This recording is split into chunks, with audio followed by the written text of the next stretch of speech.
Good morning, this is Shelby Law with the Great Basin Prescribed Fire and Smoke Briefing for Monday, January 22nd, 2024.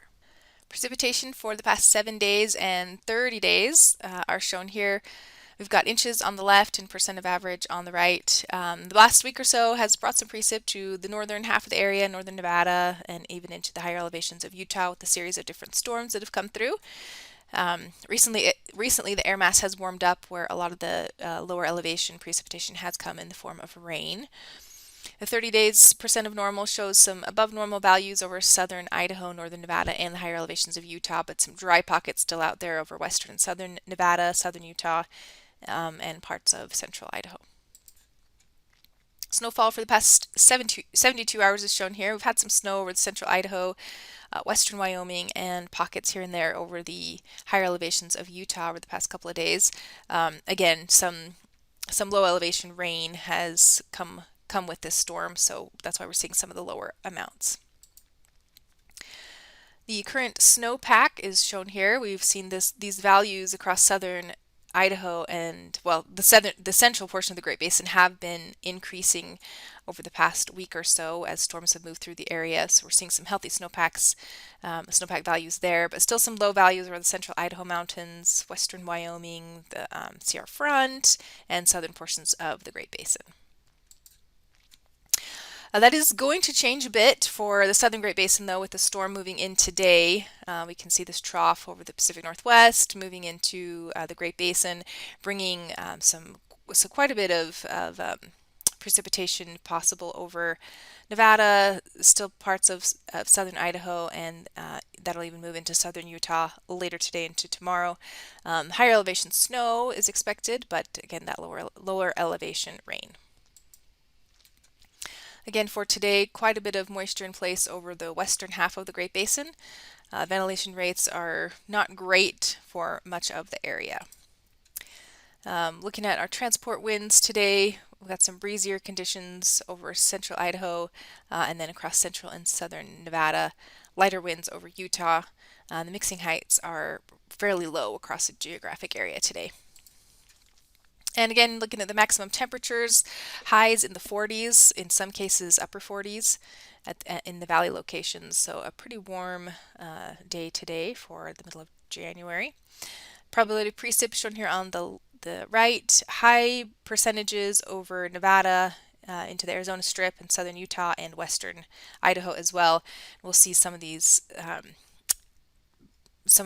precipitation chances move into Utah tomorrow, especially across the south.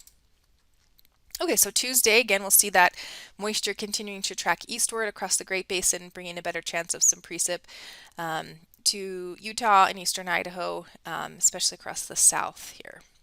Ventilation rates improve a bit over Nevada, but still stay pretty low over Utah and Idaho. Transport winds are light across much of Idaho and into Utah tomorrow. Some breezy conditions remaining over southern Nevada and possibly along the Utah-Arizona border. Mixing heights are quite low across the north tomorrow, a little bit higher across the south. On Wednesday, we'll see another little wave starting to move in, bringing it's a very light precip once again to parts of the western half of the Great Basin. Ventilation rates are low across the area. Light transport winds pretty much area wide, except maybe along the Sierra Front, and continued low mixing heights.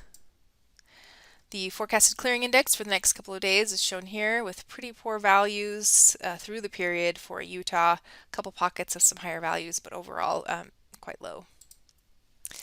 The 3-day precip totals are shown here. Again, looking for the precip mainly concentrated over the western half of the Great Basin, western Idaho, much of Nevada, and then into southwest Utah for the next couple of days. On Thursday, that next low will continue moving eastward, so we'll see a better chance of some precip over Utah on Thursday. Not terrifically high amounts, but some precip mainly over the higher elevations. Ventilation rates are improving a bit over Utah as we move into Thursday, but still remaining low across the north. And then Friday looks like kind of a break day. After Thursday, really, we'll see drier conditions move into the Great Basin for the weekend. Ventilation rates still staying pretty low across the north. On Saturday, again, a little bit of moisture out there, but we shouldn't see too much in the way of precipitation. Ventilation rates remaining quite low. And that trend continues into Sunday with generally warm and a warm pattern with not a lot of precipitation but some moisture out there. Ventilation rates continue to be low. All right, so precip for days 4 and 5 is shown here. This is mostly going to be on Thursday as we see precip moving back into Utah, the higher elevations. Then the extended forecast for January 29th through February 4th is calling for above normal temperatures across really the entire U.S. And above normal chances for precip across the western U.S., including the Great Basin. This concludes today's briefing. Please check back on Wednesday for the latest updates.